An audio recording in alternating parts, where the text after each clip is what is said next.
On my 60th birthday there were no warm wishes, no joyful celebrations, just chaos. My husband, Robert, saw me as a nuisance and my son, Daniel, cared only about money. They didn't even bother to save me a single bite of the cake I had made with my own hands. And when I finally said the words, "I want a divorce," they laughed. "You're 60, Mom. No savings, no retirement fund. Where could you possibly go?" They thought I would back down. But in the end, not only did I divorce Robert, but I also claimed what was rightfully mine. With my best friend Liz, I embarked on a brand new life. I hit the road, filmed short videos, and unexpectedly became an online sensation, earning more money than they had in a lifetime. And as for Robert, who once believed I couldn't survive without him, he ended up sick and alone. As for Daniel, the son who had shown me nothing but indifference, he was stunned when he found out how much I was making, but by then all he could do was regret. They said I'd come to regret my decision. But here I stand on the side of the highway, the sun warm on my face, the wind whipping through my hair, carrying nothing but freedom. 60? So what? My life is only just beginning. Mom, you're 60. Why are you talking about divorce? Can't you just live out the rest of your life in peace? I sat silently on the couch, staring at the wreckage around me. Broken dishes, toppled chairs, remnants of the birthday cake I had so carefully prepared. Daniel stood before me, seething. "If you divorce Dad, what will Emily's family think of me? Can't you stop being so selfish?" Selfish? I had been gone for 7 hours today.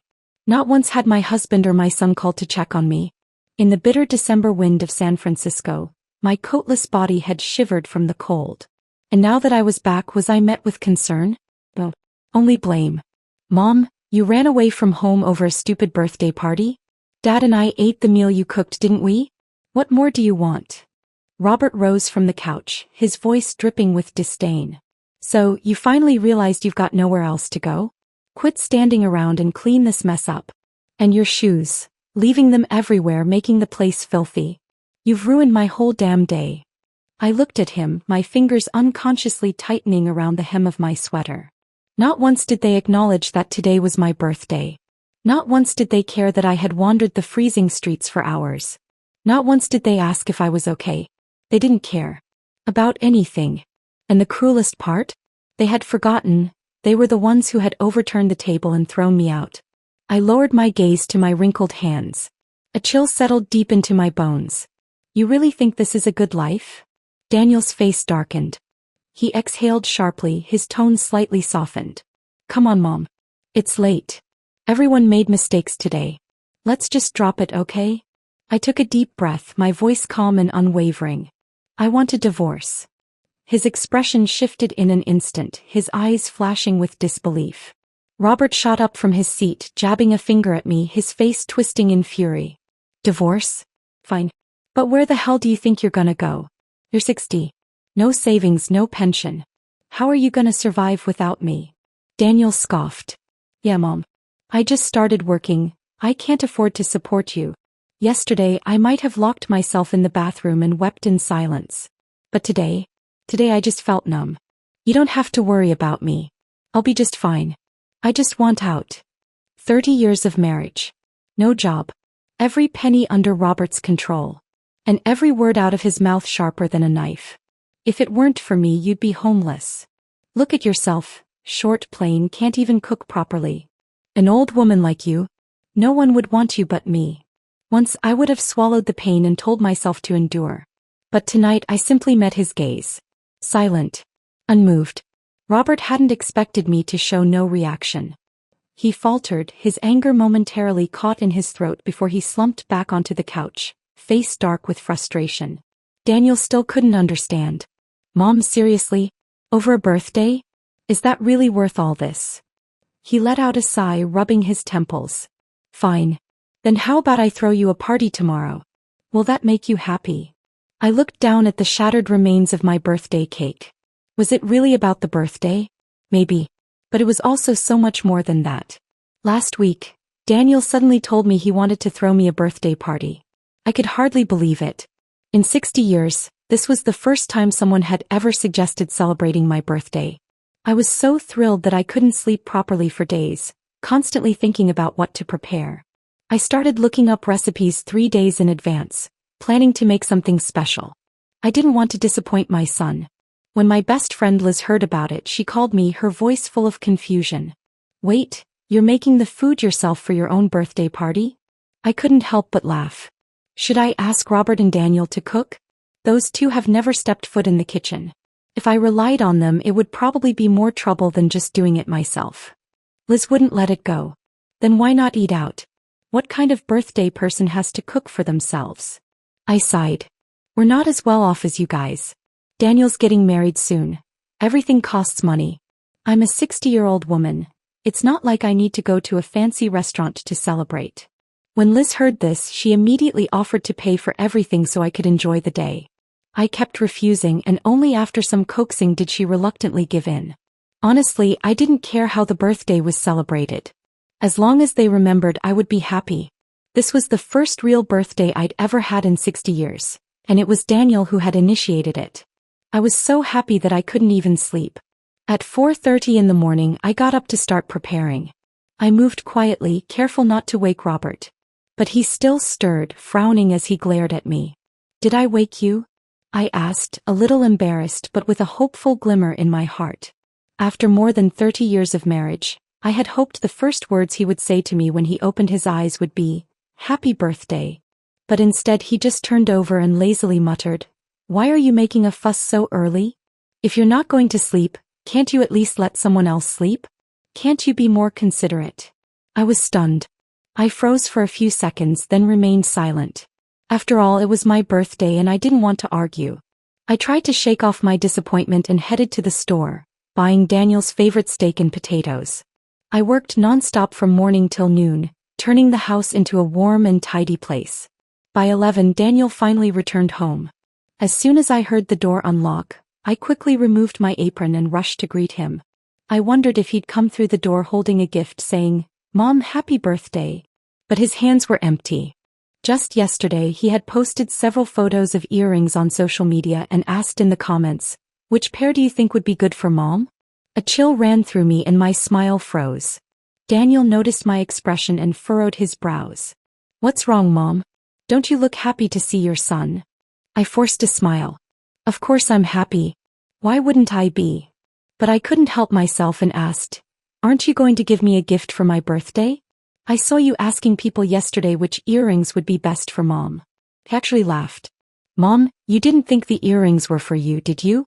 I'm going to Emily's house tomorrow and I'm planning to give them to her mom." I froze. "That gift wasn't even for me." He went on, "Mom, you've always been frugal. You don't need things like this. Besides, Emily's mom is beautiful. Jewelry looks better on her. You're more suited to a kitchen apron." He paused, then added with a grin, "Or maybe I should get you some dishwashing gloves instead. How's that?" He genuinely thought I didn't deserve a bouquet of flowers. I looked down at the sink where I was washing vegetables. The water reflected a face full of wrinkles, sagging skin at the corners of my eyes, and more white hairs woven into my locks. In my son's eyes, I was nothing like Emily's mom. I didn't deserve to receive a thoughtful gift. I had spent the entire day preparing a birthday feast. 8 dishes, every single one of them Daniel's favorites. Appetizers, steak, roasted vegetables, and even a big pot of New England clam chowder that I had painstakingly learned to make just for the occasion. I had even researched plating techniques to make sure everything looked perfect. As Robert passed by the kitchen, he glanced at the table and scoffed. "Is all this really necessary? It's just a birthday." I ignored him and kept working. This was the first real birthday of my life. I wanted it to be worth remembering. By the time I placed the final dish on the table and wiped the flour from my hands, I was filled with anticipation. I picked up the small cake I had made for myself, ready to finally sit down and enjoy the moment. But then I froze. The table was nearly empty. The food I had spent all morning preparing had been devoured, leaving nothing but scraps. Daniel glanced at the cake in my hands and frowned. "Mom, that's it? You spent all this time and this is all you made for yourself?" A chill crept into my heart as I turned to look at Robert, only to find the same expression of impatience on his face. But this was my birthday. My first real birthday. I wanted to at least look back on it and remember something happy. Forcing a smile, I tried to joke, "Hey, wasn't this supposed to be my celebration?" The birthday girl hasn't even sat down, and you two have already stuffed yourselves full. I thought it was harmless. Just a light-hearted remark. But Robert's expression darkened instantly. He slammed his fork onto the table and glared at me. What the hell is that supposed to mean? Daniel hardly comes home and now you're saying he shouldn't eat. I was stunned. I quickly tried to explain. I was just joking. But Robert's voice only grew louder, his tone dripping with anger. Joking? 60 years old and still running your mouth without thinking.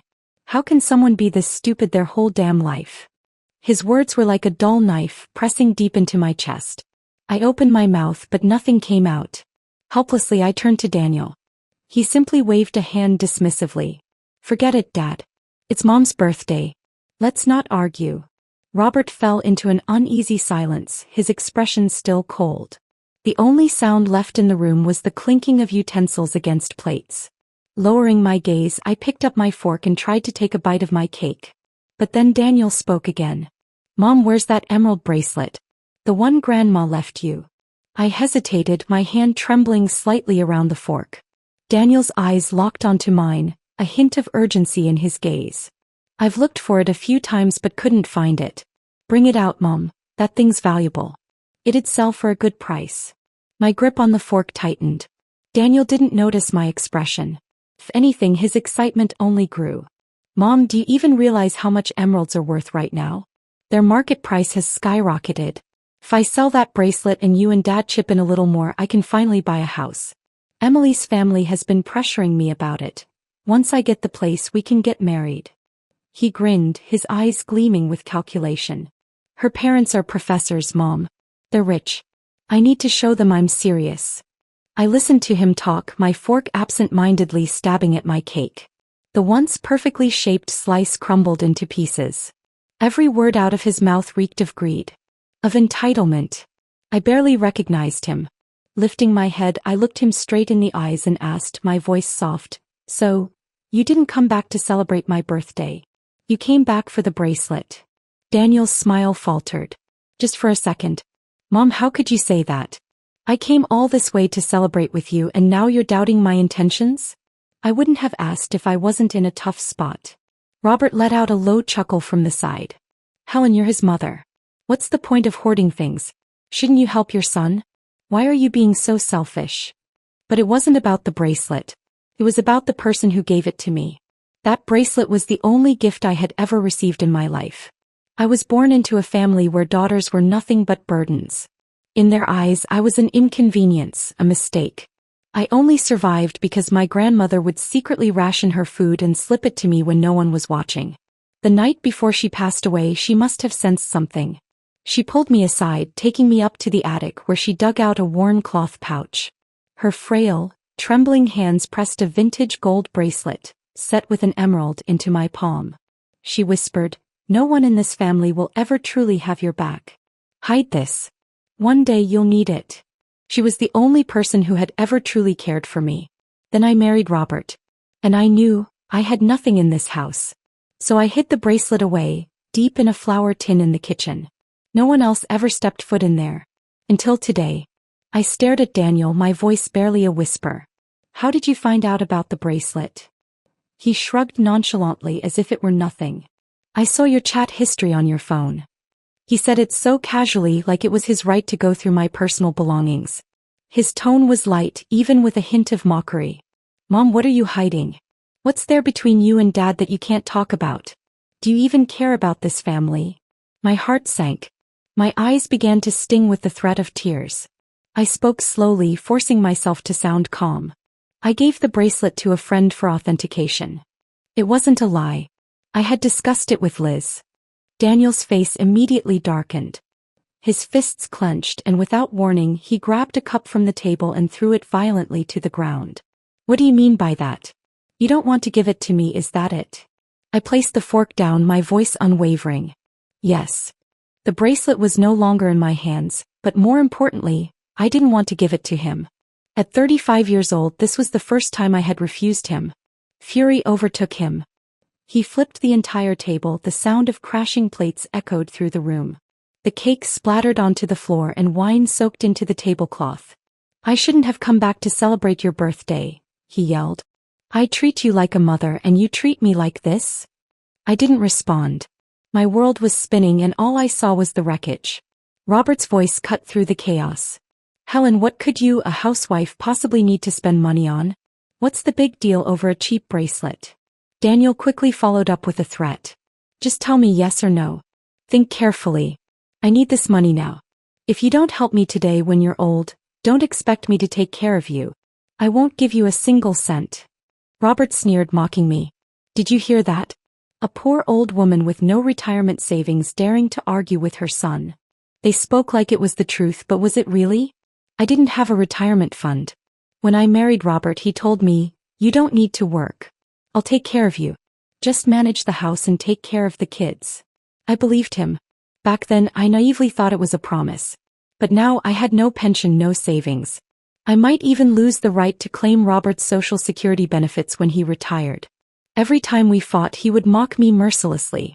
If it weren't for me, you'd be a beggar by now, starving on the streets. And if I dared speak up, he'd always have a cold, cruel response. Women like you who stay home washing clothes and cooking meals are everywhere. I could easily trade you in for a younger woman.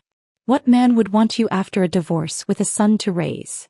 And your son still needs to go to school. If you don't take care of him, I won't. So I endured. I endured until my son went to college, and then when I turned 40, I decided to look for a job. But a 40-year-old woman, what else could she do but wash dishes at a restaurant? The pay was pathetic, but I took it. I wanted my own insurance. I wanted a sense of security. I had always longed for my own retirement fund, something like Robert's steady Social Security income, so I wouldn't have to depend on anyone. So I started saving, planning to open an IRA, put some money aside for retirement. But just when I saved enough to open my account, Daniel called. Mom, we're taking a trip before we graduate. Everyone's going and I don't want to miss out. Can you help me with some money? I hesitated but told him I was planning to put that money into a retirement fund, to secure my future. He laughed on the other end of the line. Mom, you're saving for retirement? I'm about to graduate, and when I get a job I'll take care of you. You can spend as much as you want. I was touched. It wasn't about needing his money but just knowing he cared at least a little. So I sent the money, telling myself I'd save later. But the following year he called again. Mom, I'm thinking of going to law school. The tuition's expensive. Can you help me out again? I wavered once more, sending him the money. After all, there was still time. But year after year there was always something new. A new city to move to, a new certification to pay for, a government job application. Every time he'd say, Mom, this is the last time. But there was never a last time. This year I turned 60. The restaurant had stopped hiring me to wash dishes long ago. Young people worked faster, more efficiently. Me. I had long missed my chance to save for retirement. At that moment, standing there, I realized something. Daniel had completely forgotten the promise he made when he graduated, that he would take care of me. All that was left was a cold, indifferent threat. I won't give you a single cent. Tears welled up in my eyes. I looked down at my worn-out shoes, a size too small, chafing painfully against my heels. I had spent my entire life compromising, making sacrifices for them, but those sacrifices had never meant anything to them. I lifted my head, and for the first time in my life I spoke without hesitation. I want a divorce. I refuse to live like this anymore. Robert shot up from his chair, his face turning crimson. Say that again. You ungrateful old hag. I scold you a little and now you dare bring up divorce? Get the hell out of my house. I didn't hesitate. I turned and walked out the door. But where could I go? This house was Robert's. The bank accounts were in his name. Even my credit card was an extension of his. I had spent my entire life in this home, yet the moment I stepped outside I realized I had nowhere in this world that was truly mine. I had no choice but to call Liz. She picked up after a few rings. The moment she heard my hoarse voice, she fell silent for a few seconds before letting out a soft sigh. Helen, I was just about to call you. I'm getting a divorce. Do you want to leave with me? Liz and I met at a community college's senior education program. It was a new initiative and the first few classes were free. I had barely been to school in my life, so when I saw the course list, art appreciation, beginner's French, yoga, I couldn't help but feel a little excited. On the first day I signed up for a flower arrangement class. The professor talked about balance, flow, and visual harmony, but I couldn't understand a word. I sat stiffly in my seat, too afraid to touch the flowers in front of me, worried I'd ruin them. Liz was sitting beside me. She noticed my discomfort and smiled warmly, patiently explaining how to pair colors, how to trim the stems. She was elegant, like a heroine from a movie. There wasn't a single wrinkle on her face, and she smelled faintly of jasmine. Even her nails were neatly manicured. She looked my age, yet she seemed to live in a completely different world. Those were the happiest 3 days I had had in 60 years. After the trial period ended, Liz signed up for several long-term courses. I, however, didn't enroll in a single one. Because I couldn't afford it. I didn't dare ask Robert. He would never allow me to waste money on something so useless. In my eyes, Liz's life was perfect. She was a college professor, financially independent. Her husband was a corporate executive. She had a brilliant, loving daughter. She never had to bow her head to anyone. Never had to scrub the kitchen until her wrists ached. Never had to cry alone in the middle of the night. Even her name sounded beautiful, Elizabeth Sullivan. She told me her mother named her after her favorite novel. Elizabeth, a name that symbolized wisdom and independence. My name was chosen at random the day I was born. So when Liz suddenly told me she was getting a divorce, I was more shocked than when Robert threw me out of the house. I arrived at the hotel Liz had mentioned. On the way there, I had rehearsed countless words of comfort in my head, to the point that I almost forgot my own heartbreak. But when I opened the door, I was met with Liz's smiling face. She was holding a small birthday cake, its candles still flickering. "Happy birthday, Helen." I froze. The cake was delicate and beautiful, something I had only ever seen in TV shows, the kind young girls would have for their birthdays. In that instant, I couldn't hold back anymore. My nose burned and I threw myself into Liz's arms, sobbing uncontrollably. I cried for a long time before I finally remembered to ask, "Wait, didn't you say you were getting a divorce? What happened?" Liz handed me a tissue, still looking relaxed, even at ease. If she hadn't just told me about her divorce, I would have thought this was all just an elaborate setup to surprise me. She said it so lightly, as if it were just another conversation. Michael's first love came back. I found out they've been having dinner and watching movies together every week. He's been cheating. I widened my eyes, stunned into silence. I had met Michael before. Every time Liz and I finished our classes, he would come pick her up. When the weather was cold, he'd bring her a jacket. To me, he had always seemed like the perfect husband. I struggled to find the right words to comfort her. What did people usually say when a man cheated? "All men are like this. As long as he comes home, it doesn't matter." But looking at Liz, I couldn't bring myself to say those words. So instead I blurted out, "Michael is a piece of shit." Liz let out a surprised laugh. "I thought you were going to tell me, at our age we should just tolerate it." I scratched my head, embarrassed. If it were anyone else, maybe I would have. Liz raised an eyebrow. "Then what about you? After everything they've put you through, don't you want to leave?" I stared at the cake in front of me, silent for a long time. Then finally I whispered, "Yes, I do." 60 years. I was exhausted. I wanted for once in my life to live for myself. Compared to Liz, my divorce was much simpler. Robert never believed I would actually leave. He thought I was just trying to make him yield, to force him to lower his pride. Even when the court summons arrived at the house, he still roared with a red face, "Fine. Divorce it is. Who's afraid of who? You useless old hag, don't come crawling back begging for a reunion, because I wouldn't take you back even if you did." It was Liz who encouraged me to file for divorce. Before, I never dared to. Partly because I thought at my age getting a divorce would be humiliating. And partly because I had nowhere to go. No income. Not even a place to sleep. The house was Robert's. The bank accounts were Robert's. The retirement fund was Robert's. I had nothing. If I left, how would I survive? But Liz told me I was wrong. She patiently explained, "Helen, even if he was the one making money, it's still marital property. You have the right to half of it." I had rights. I could take half. The words rang in my head like a thunderclap. When the court began investigating our assets, I learned the truth. Robert had far more money saved than he ever let on. He had been hiding nearly $250,000 from me. And yet, even while I worked odd jobs just to buy groceries, he had kept his grip tight on every penny. In the end, under a fair ruling, I was awarded $65,000. For the first time I realized I was worth something. When that divorce decree was placed in my hands, I felt as if a 1,000-pound weight had been lifted off my shoulders. I was no longer Robert's wife. No longer the woman who wasn't even allowed to celebrate her own birthday. As I walked out of the courthouse, I spotted Liz waiting at the entrance. Standing beside her was a young woman. I stopped in my tracks. "Emily." I turned to look at Daniel, and his face instantly lit up with joy. He rushed forward, nearly grabbing Emily's hands in excitement. "Emily, you came for me, didn't you? You regret breaking up, right?" Emily frowned and immediately yanked her hands away, her voice filled with disgust. "Came for you? Don't flatter yourself." Daniel froze, his ecstatic smile faltering for just a second. Emily's tone sharpened with anger.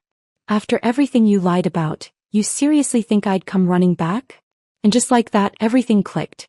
The Emily that Daniel had been pining over all this time was Liz's daughter. As they argued, the full story came out. Daniel had lied to Emily about everything. He told her he was 28 when he was actually 35. He told her he was a government employee when he didn't even have a real job. He told her he had a villa when in reality the house he lived in wasn't even his. I had always wondered, why would a well-educated, successful woman like Emily ever fall for Daniel? Now I knew. It was all built on lies. Emily's eyes burned with disdain. "You really think I broke up with you just because your parents got divorced? Please. If you hadn't deceived me from the start, I wouldn't have even given you a second glance." Daniel's face turned an ugly shade of red. Grinding his teeth, he turned his fury on me, his eyes blazing. "So you divorced Dad? Fine. But why the hell did you have to ruin my chances too?" I looked him straight in the eyes and said word by word, "Do you even deserve marriage? If you hadn't lied, she wouldn't have looked at you twice." Daniel clenched his jaw, his breath coming in ragged huffs. He wanted to argue. But in the end he had no words. I turned away and walked toward Liz. Emily, standing beside her mother, gave me a small nod. There was a hint of gratitude in her eyes. Behind me, Daniel shouted, his voice dripping with rage. "Emily only looks down on me because I don't have money. But you just got $65,000 in the divorce. You owe me at least some of it. I'm your son. What, you think I'll take care of you in the future if you don't help me now? Keep dreaming." Robert chimed in coldly. "That's right. What, you actually plan to spend the money on yourself? You think it belongs to you?" I paused.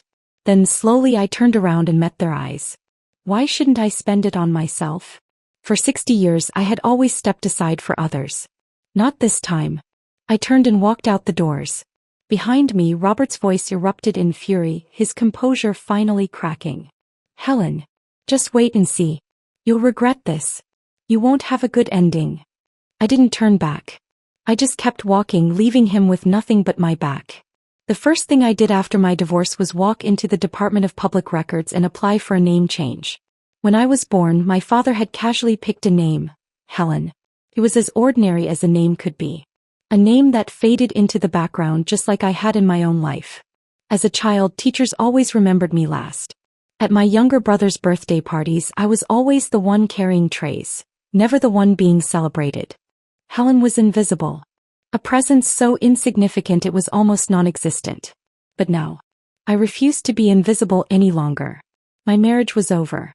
I was no longer someone's wife, someone's mother, or the shadow of a man. I wanted to be me. When Liz found out I was changing my name, she was more excited than I was. She dug through history books, determined to find me the perfect name. In the end, she picked one. Eleanor. She smiled at me, her voice warm. Eleanor means wisdom, resilience, and independence. Your life starts today. I held the new ID in my hands, staring at the name printed on it. From this day forward, I am Eleanor. 2 weeks passed, but Liz's divorce wasn't going as smoothly as mine.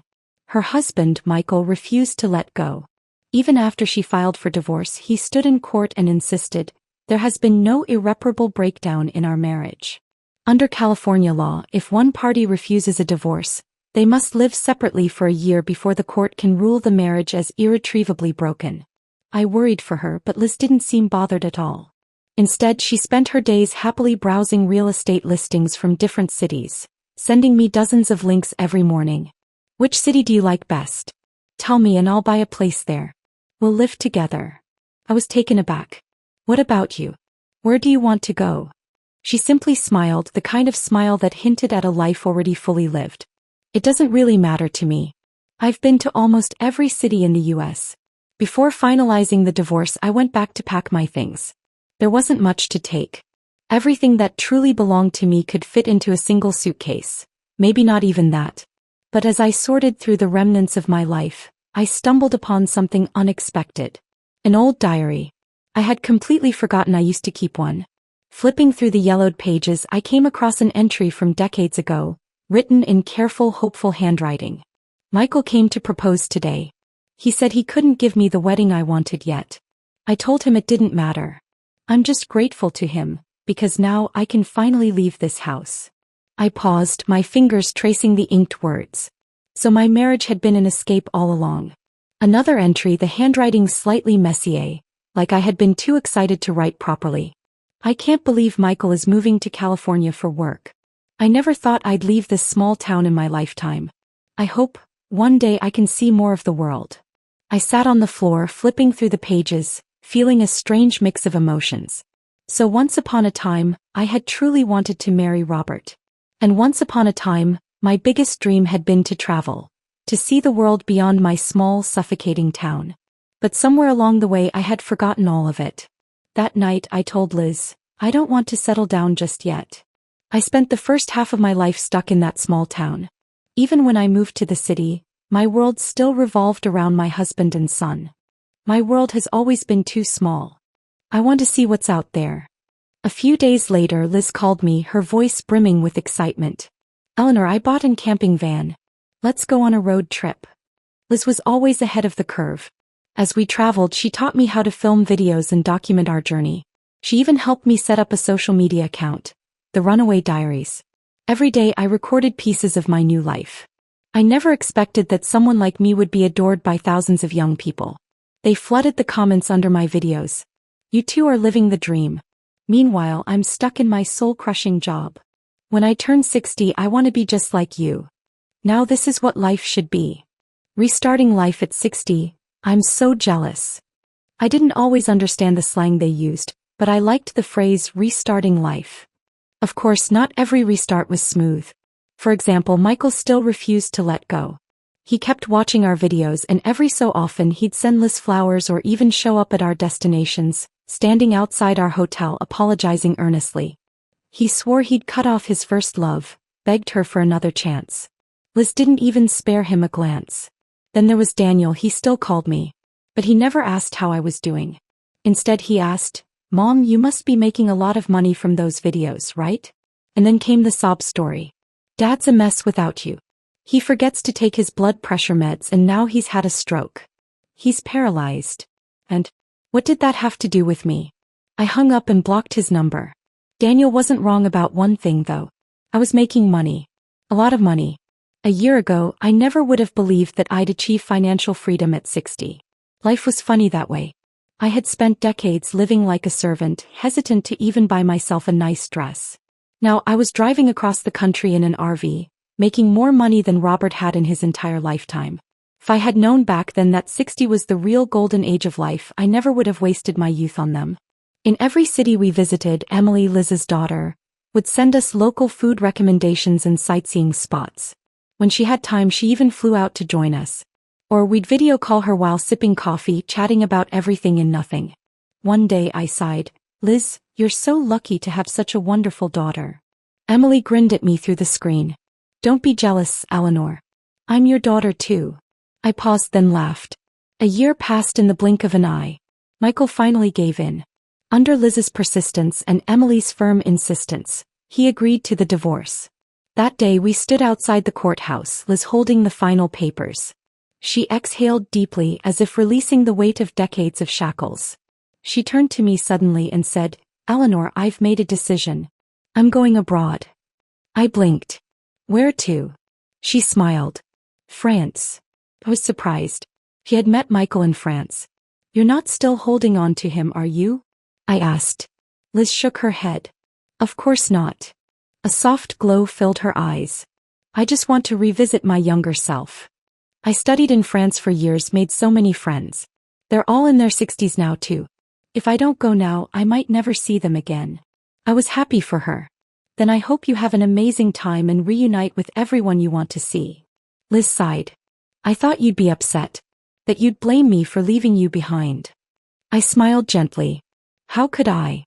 You were the one who taught me, once you've found yourself you'll never truly be abandoned. She laughed, her eyes glistening. Maybe you can visit me. Once you finish your road trip across the US, fly to France and visit an old friend. I nodded. Maybe I will. Then you better start learning French, Eleanor. Emily says I don't need to. As long as I know how to gesture, I'll be fine. France is full of Americans anyway. We looked at each other and burst into laughter. The journey continues. Life is still fresh and new,